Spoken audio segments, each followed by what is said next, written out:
lower levels of houses during battles and the upper levels are being used as a hospital, you actually have examples sometimes of blood dripping through the floor onto the people below, and it just terrifies them further, of course.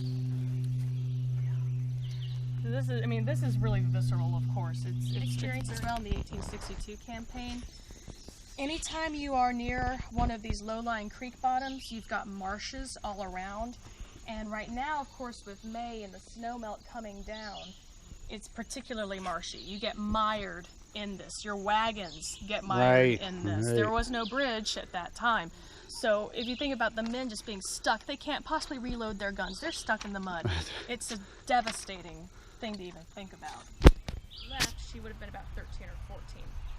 Women in her culture did not marry until they achieved menstruation, which would have been, for her people, 13 or 14. So they could have had a relationship, and I like to kind of play with the idea that because Powhatan seems to have regarded Smith as an adopted son in a lot of ways, that perhaps he would have solidified that relationship by proposing a marriage with his daughter in the next year or so.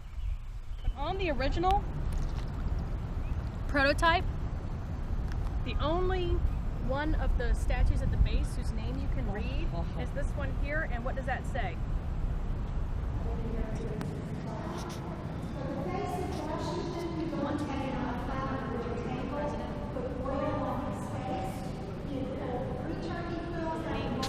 Or where our current government meets. These rooms down here are used for special ceremonies, like naturalization ceremonies and things like that.